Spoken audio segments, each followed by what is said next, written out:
அதிகாரம் 7.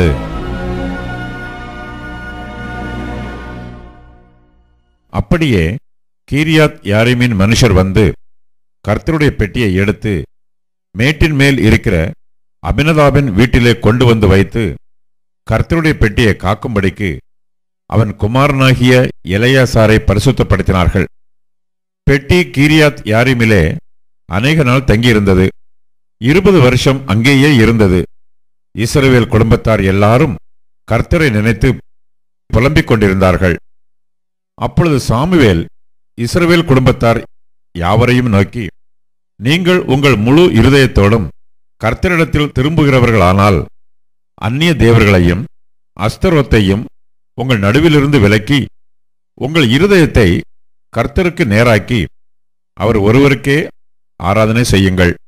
அப்பொழுது அவர் உங்களை பெலிஸ்தருடைய கைக்கு நீங்களாக்கி விடுவார் என்றான். அப்பொழுது இஸ்ரவேல் புத்திரர் பாகால்களையும் அஸ்தரோத்தையும் விலக்கிவிட்டு கர்த்தர் ஒருவருக்கே ஆராதனை செய்தார்கள்.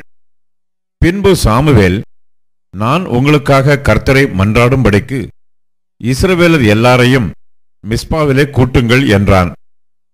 அவர்கள் அப்படியே மிஸ்பாவிலே கூடி வந்து தண்ணீர் மொண்டு கர்த்தருடைய சந்நிதியில் ஊற்றி அன்றைய தினம் உபவாசம் பண்ணி கர்த்தருக்கு விரோதமாய் பாவம் செய்தோம் என்று அங்கே சொன்னார்கள்.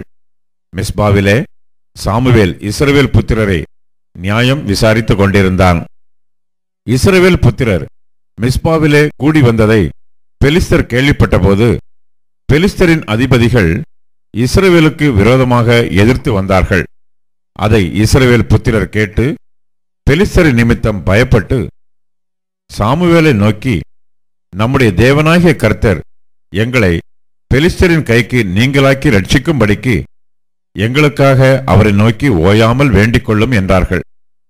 அப்பொழுது சாமுவேல் பால் குடிக்கிற ஒரு ஆட்டுக்குட்டியை பிடித்து அதை கர்த்தருக்கு சர்வாங்க தகன பலியாக செலுத்தி இஸ்ரவேலுக்காக கர்த்தரை நோக்கி வேண்டிக் கொண்டான். கர்த்தர் அவனுக்கு மறுமொழி அருளிச் செய்தார்.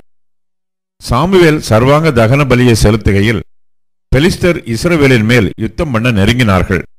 கர்த்தர் மகா பெரிய இடி முழக்கங்களை பெலிஸ்தர் மேல் அந்நாளிலே முழங்க பண்ணி அவர்களை கலங்கடித்ததினால் அவர்கள் இஸ்ரவேலுக்கு முன்பாக பட்டு விழுந்தார்கள்.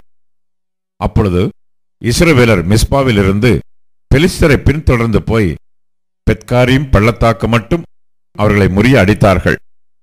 அப்பொழுது சாமுவேல் ஒரு கல்லை எடுத்து மிஸ்பாவுக்கும் சேனுக்கும் நடுவாக நிறுத்தி, இம்மட்டும் கர்த்தர் எங்களுக்கு உதவி செய்தார் என்று சொல்லி அதற்கு எபனேசர் என்று பெயரிட்டான்.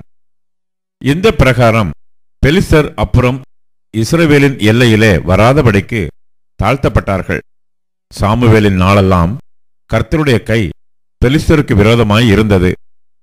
பெலிஸ்தர் இஸ்ரவேல் கையிலிருந்து பிடித்திருந்த எக்ரோன் துவைக்கு காத் மட்டுமுள்ள பட்டணங்களும் இஸ்ரவேலுக்கு திரும்ப கிடைத்தது.